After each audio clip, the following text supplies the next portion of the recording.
Wreck-It Ralphie coming to you today. I'm going to do a walk around tour of my pickup truck. Had a lot of interest in it, always seem to have a lot of questions, so I figured it was a good time to make a video. Now, we'll just start with the basics. This is a 2019 Nissan Frontier Pro 4X. It is four-wheel drive, automatic transmission, and it is the 4-liter engine.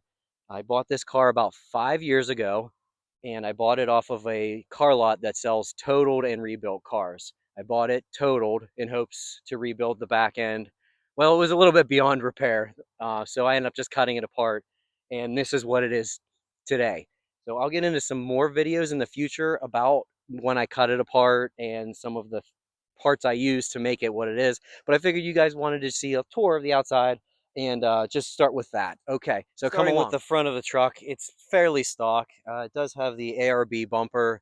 There is no winch in it now. I didn't feel like I wanted to purchase it at the time. I don't know if I was going to do much off-roading. I can always add that later.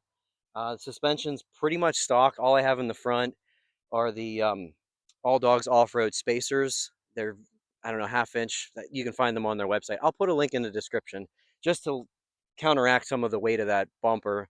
And it sits pretty decent.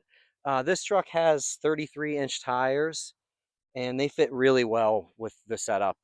The truck still has pretty decent power. It rides really nice, and it really fits the wheel wells pretty nice. All right, let's move on to the back. The back of the Nissan is what pretty much grabs everybody's attention that has seen a regular Nissan on the road. This back of the truck, like I said, the truck was totaled and this was crunched. So I ended up cutting the frame off, making a frame and a nice flatbed.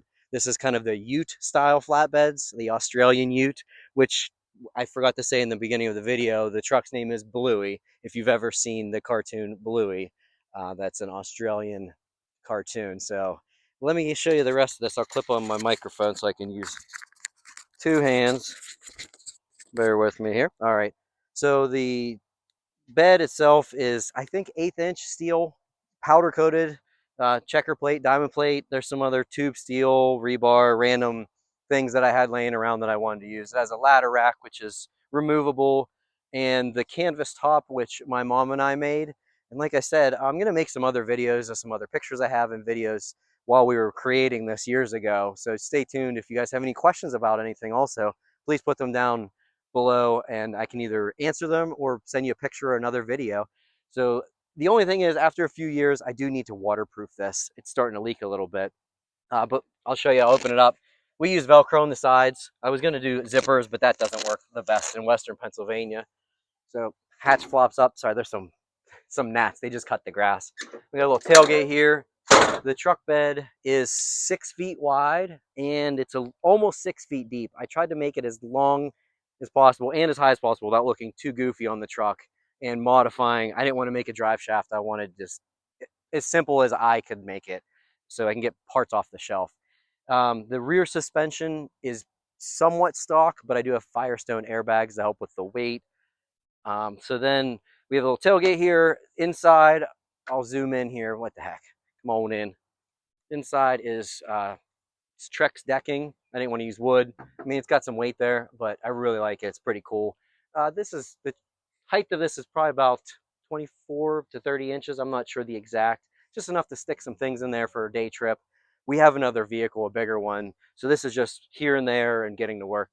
12-volt lights, which they work way better not in the daylight. And I got some, USB accessory ports here for, I have a 12-volt fridge.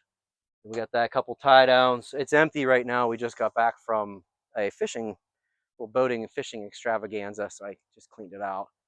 So then I'll show you another part that I kind of built the truck around and some of the Ute Australian truck bed ideas, which I'm sure following along, if you're into this, you've seen them. The tailgate still has the factory backup camera, which I love. And then here's the drawer. Now, I did not personally make the drawer itself. The metal, I had a HVAC company make it, but I did all the wheels and rollers and hinges and all that other fun jazz. Got just some tools in here right now, drills, rags. It doesn't get that wet. It's going to stay pretty dry. Now, I don't drive this truck in the winter, only in the summer, because this is Western Pennsylvania. I have a beater, which if check out some of my other videos. I have a Nissan Xterra that I drive all the time and in the winter. There's some cool little videos I put up there. But the drawers, I think it's 5 foot total depth. It's a little over 5 foot deep, and then it's almost 36 inches wide. So you can fit a good bit of stuff in there, camp chairs, things like that. So that's pretty much a tour. We have the 2-inch receiver, which is the factory one that I cut and hacked and welded on. But stay tuned. I'll do some other videos. If you have any interest, please, yeah, like, subscribe. Thanks for coming along.